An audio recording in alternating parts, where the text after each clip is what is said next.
Squad, what is up? PinoE here with a history lesson of the Dassler Brothers Sports Shoe Company and how it changed the sneaker landscape.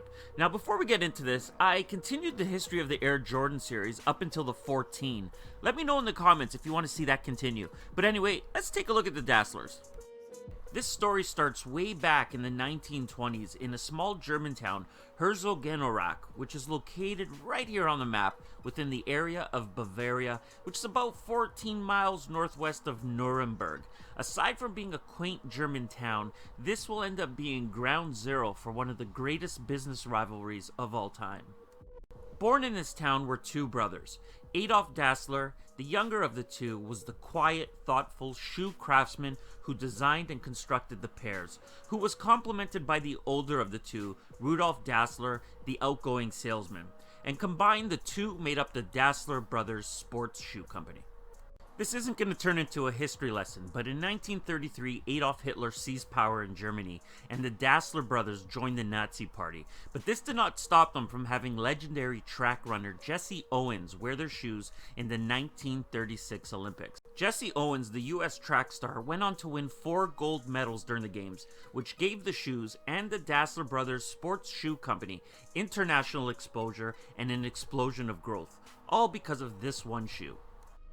But, like my homie Biggie said, mo money, mo problems. The success added strain to an already shaky relationship. Several incidents are marked as being a reason for the breakup, but the widely accepted one took place during a World War II Allied bombing run on the small German town.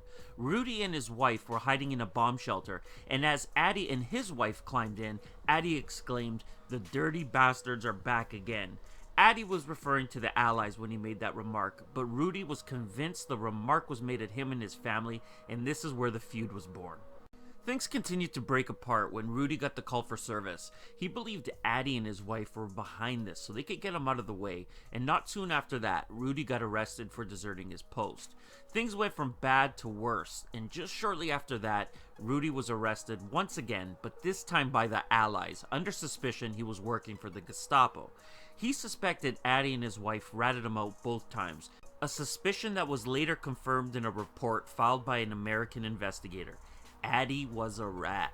While RUDI was the prisoner of a war camp, Addy built the business up, even selling shoes to American soldiers. We fast forward to 1948, and the brothers had finally had enough and split the company, dividing the assets and employees amongst themselves. The Dassler Brothers Sports Shoe Company was no more, but the history continues. Addy Dassler went on to form a new company by taking his first name, combining it with his last name, and coming up with a new company going by the name Adidas. RUDI did the same thing.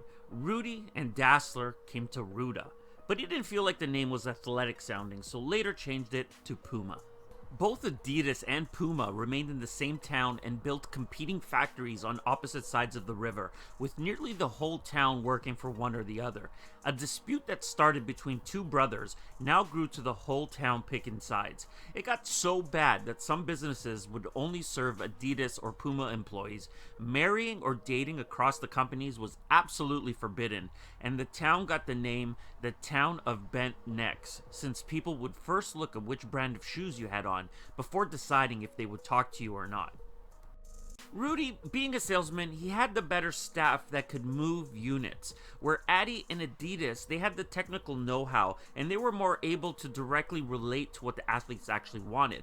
However, while the two companies focused and battled against one another, neither of them was paying attention to Nike, who would become the dominant sports brand. You would think a feud like this would end back in the 50s or even the 60s, but it wasn't until 2009 when employees of the brands symbolized the end of the 60 years of feuding by playing a friendly soccer match. But by this time, both brothers had passed away, and even in their death, their feud continued when they were buried at opposite ends of the cemetery.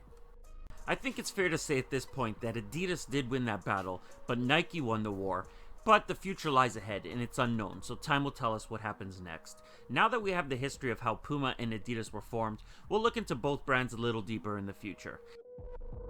And that does it for today's video, everyone. If you enjoyed it, and I hope you did, hit that like button. If you're new around here, subscribe, join the squad. If you have something to say, leave it in the comments below. And I'm out.